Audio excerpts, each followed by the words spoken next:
Amanda from Centerpiece Gardens. She's one of the farmers in the collective, and I thought it would really be fun to just kind of do some farm tours of some of our farms that are in the collective and kind of see how people are growing.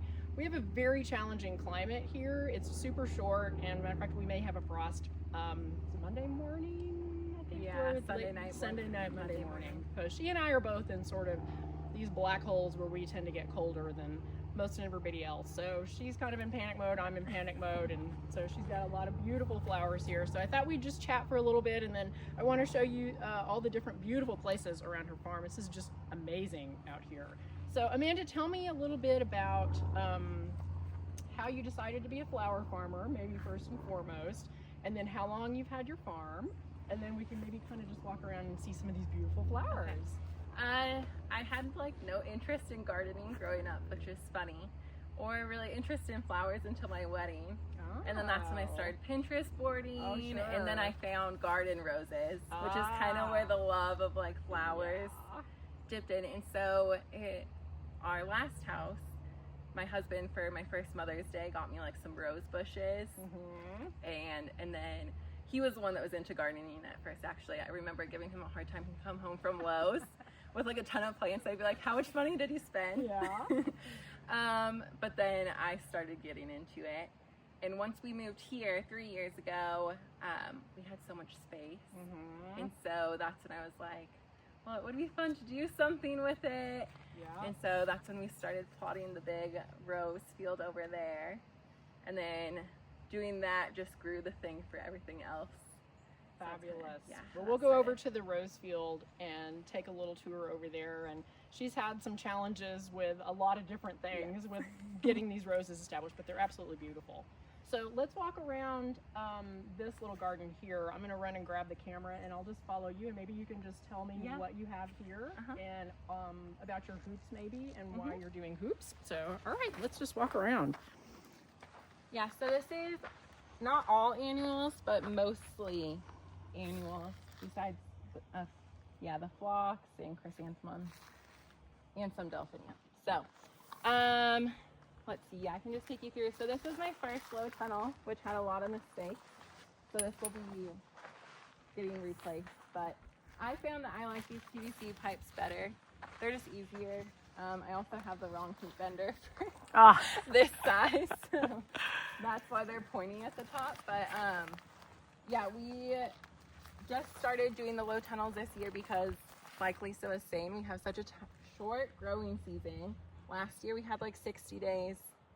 This year, I don't know, or last year might have been shorter. Yeah. Because this year was probably, what, 75 days or so? Maybe. But, so these are sorghum. That was a fail, I think, because it's too short of a growing season. But under this low tunnel space over across, we have cosmos and zinnias mixed in. And Beautiful. those did good under the low tunnel. Last year I wasn't able to get like any zinnias because they all died too soon. Yeah. So the low tunnels overall have been a success. I've just learned lessons. You can't use the plastic from the construction, like the construction grade plastic. I've seen that you can, but it doesn't work the same. No. I did Definitely that with these doesn't. two tunnels at first, which is why their plastic's off and not tucked up like that one, because I needed to replace it. They got more frost damage than they were covered.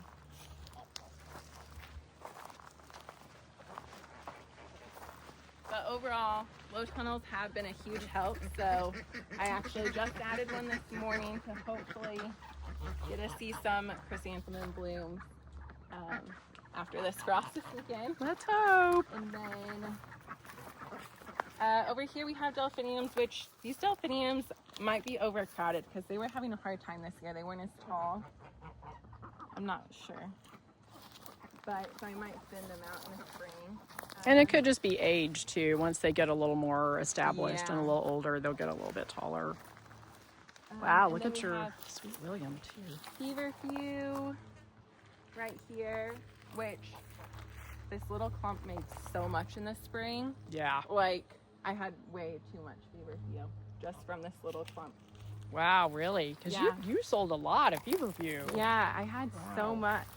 And then I bought more seeds because I was like, I'm just going to go feverfew crazy. But then everyone has feverfew. Yeah. So I don't think I'm going to go feverfew Yep. crazy.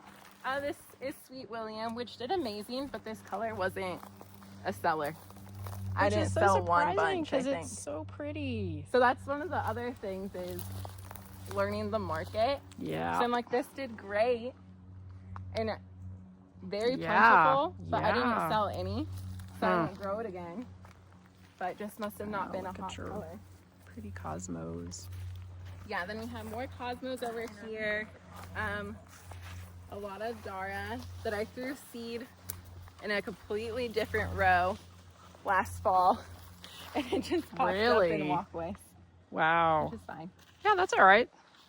I think they know where they want to grow, so might as Then well we let them. have phlox, and we've been having some vole issues here. Mm-hmm. Definitely over by the yarrow, which Ooh, I just yeah. let it get the yarrow because Yep. my yarrow was overcrowded anyway, so I'm gonna Yep. rip it all up and do either something else or a new batch of yarrow. Yep.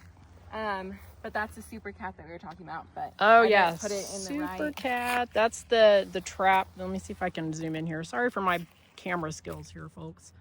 I'll have to place it in another spot because it's been there a couple days and hasn't got anything. But Yeah, I'm on a quest right now too. I have a gopher that is doing a ton of damage, and I've got my SuperCat out, and it keeps tripping it by filling it in with dirt. Oh yeah. And so, SuperCat is really the best gopher trap that I've ever had. is. It is gophers and voles, occasionally a mouse, but it really it works so much better than those wire. Before I tried this one, I think I had remembered the super part, and there's something called the super hawk. So I bought that. Yes. That breaks so easy. Yes, so we it never does. Caught one vole in that row. Yeah. And then I found this. which SuperCat had to been the recommended to rescue. me, but they just both say super. Yeah. So I think I got them confused. So SuperCat is Yeah. a lot more durable. It is for sure. So we've actually caught some with that. But yeah, so this Yeah. is all phlox. This probably actually needs to be thinned out next year too and divided because this is 3 years. Oh yeah. And then I'm a very survival of the fittest gardener. So you'll I'm see with that ya. there's, like, I just plant things out, Mm-hmm. and then if it dies, I add in things. Yep, that's what I do. So that's why there's a lot of mixes or a couple gaps. I'm not the best at if I've planted it and then done the initial watering. Right. I don't baby it for a week Yeah. or two. That's me too. So They got to learn to sink or swim pretty fast. I might Wow, actually these are move so one of pretty. these low tunnels over here. 'cause this is Yeah, short. because look at And I these. have all these baby little delphiniums Oh that I've planted for yeah. next year. So if they get a little more Yeah. established, it'd probably be good for them. Gorgeous. So Lisa knows my goal is to have a ton of delphiniums. It's just Yay! a long process. It is. And then also that would be fun to get these. Oh, that's a cutie. Little super cutie. sunflowers. Let's talk about your ducks real quick while we're right here. Oh, yes. So last year, Amanda really had some issues with cutworms, and so you decided to get ducks. So tell me that story. Yes.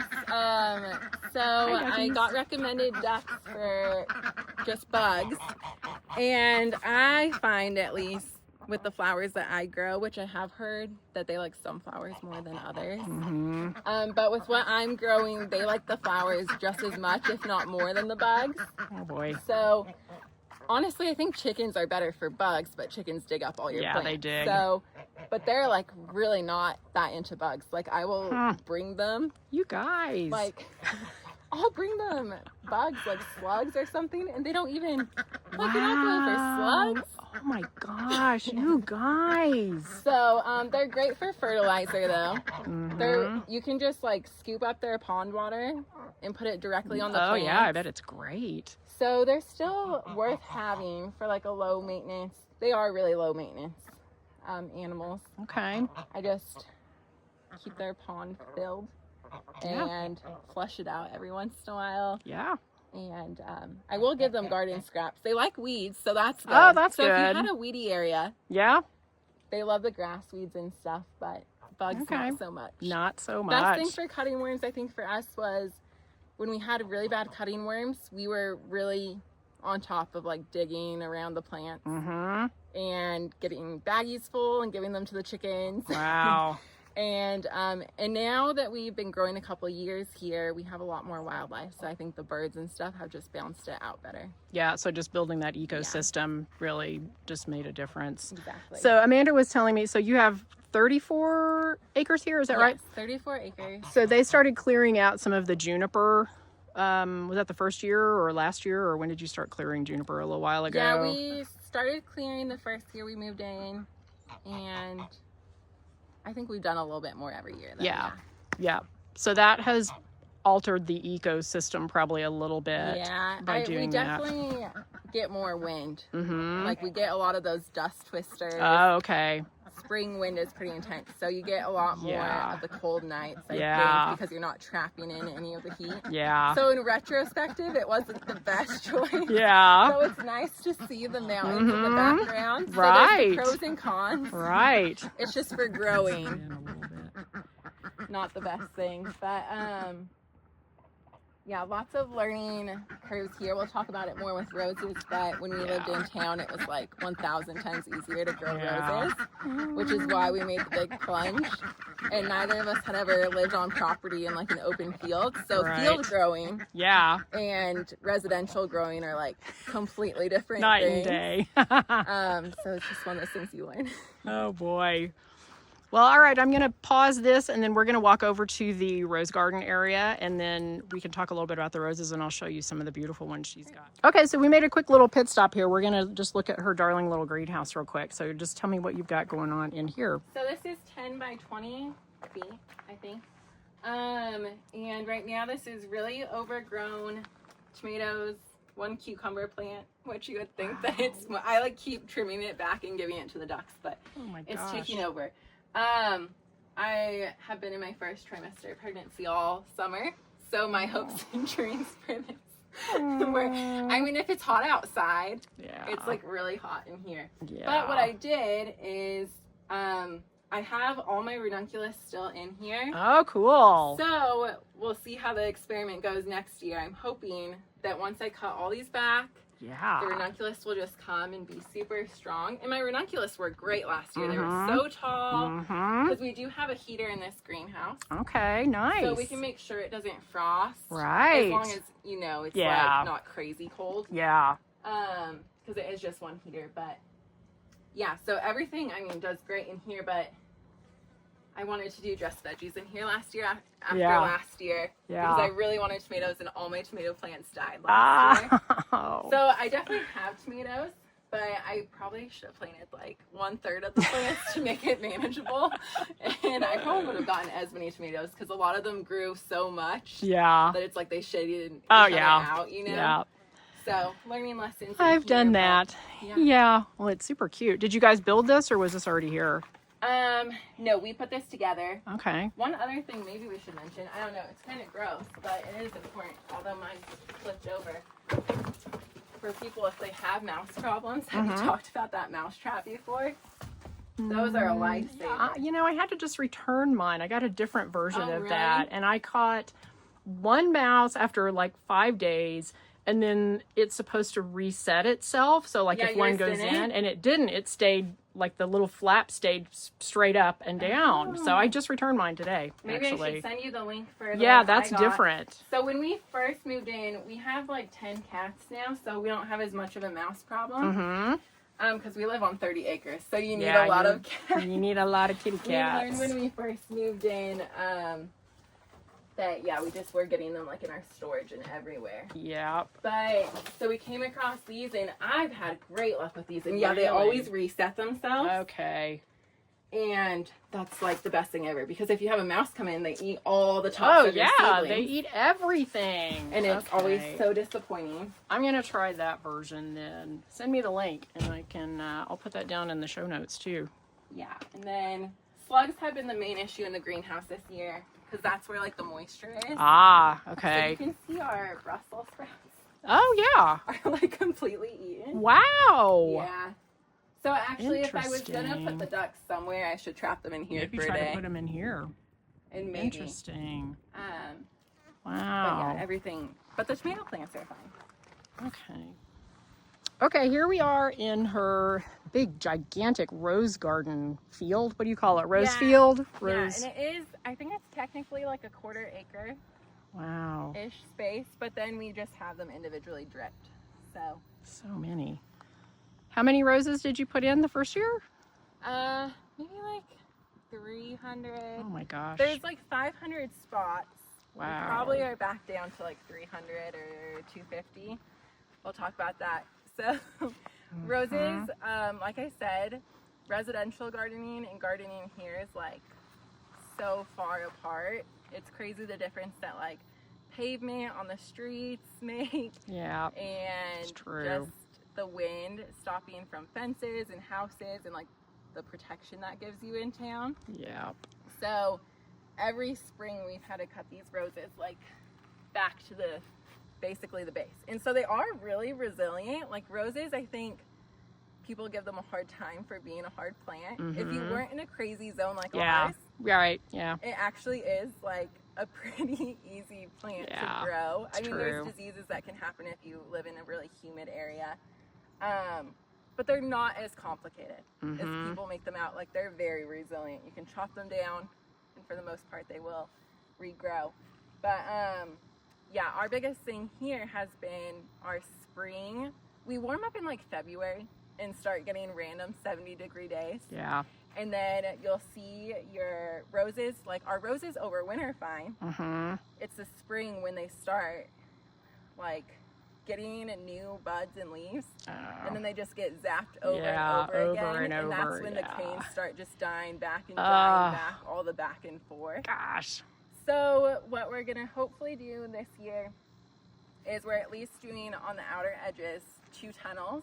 And then that will also help with the ones that aren't tunneled yet with the wind. Because we get crazy spring winds. Like our greenhouse over there, the shade cloth that's on it, we've had it ripped off before and like wow. Up, like oh my gosh. Yeah. Wow. Well, so the winds out here, because it's just a open space. Yeah, it's pretty open all the way around you. And honestly, so our house is probably like the most forested house around. Like if you go back. Really? Yeah, because all the it's farmland. Yeah, exactly. So it's grass field. Right. But yeah, so that's the biggest thing is wind. And then voles have been the other thing. So last year, I think we only lost maybe 1 or maybe none, actually, roses to voles. And I had planted just like circles of garlic around each one. And that's awesome because now I have garlic. Yeah, absolutely. And we didn't lose as many roses. So my plan this year is to do allium. Has similar scent, so they also don't like it. Right. But then I can also cut and use them. Yeah. And I'll do some garlic too. But yeah, so my plan is just to circle around with them with that.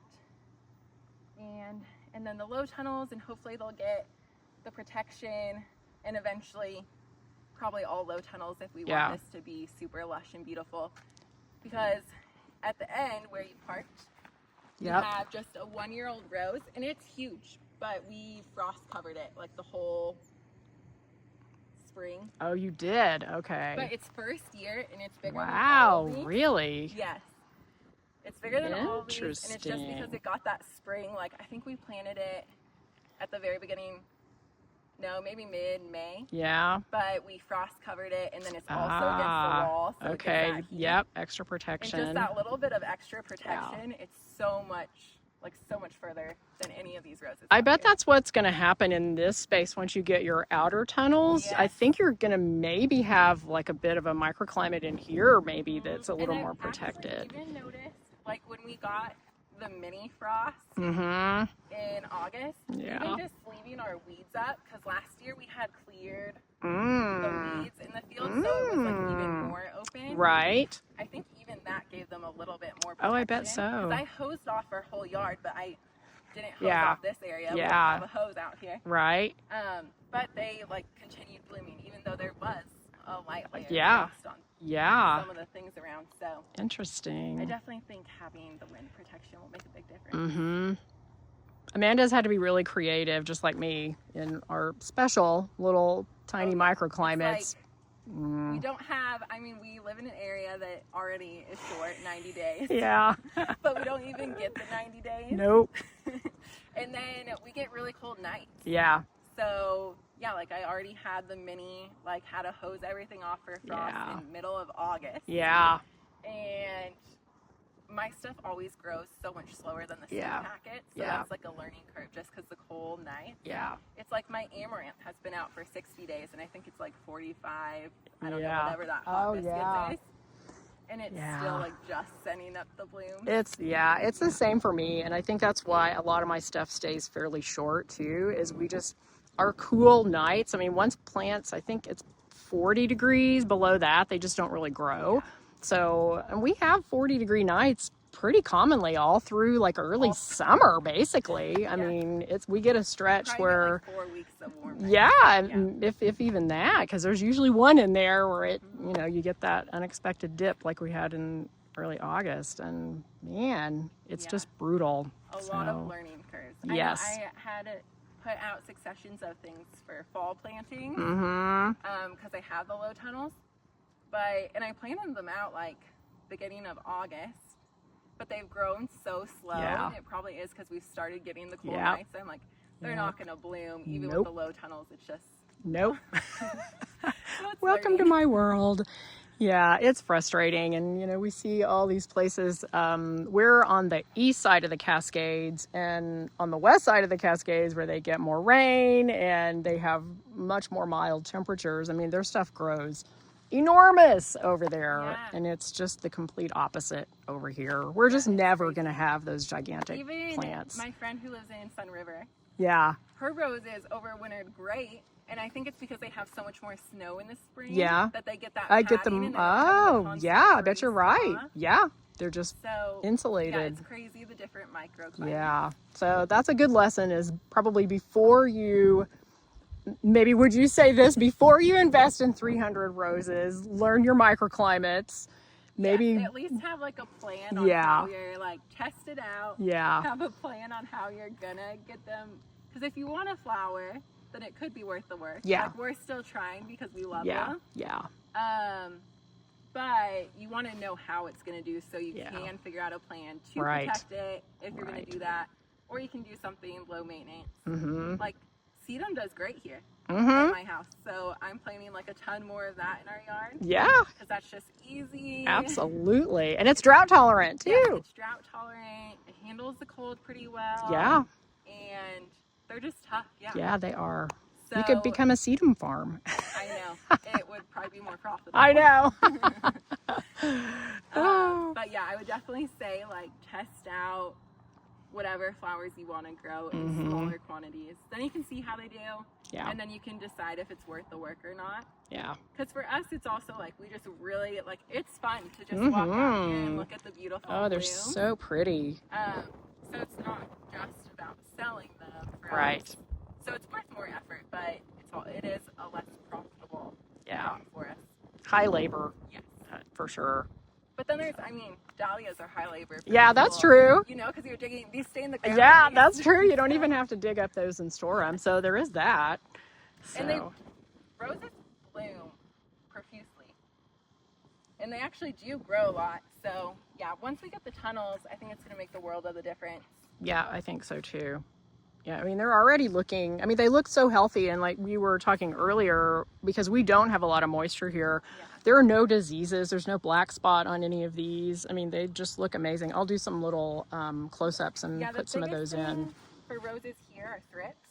I would say that's probably the biggest thing. Yeah, But honestly, I bet by just having the alliums around them yeah, is also going to be a deterrent. yeah, I think that And will as help. we have like other flowers and stuff around, roses aren't necessarily the first choice. Mm-hmm, true.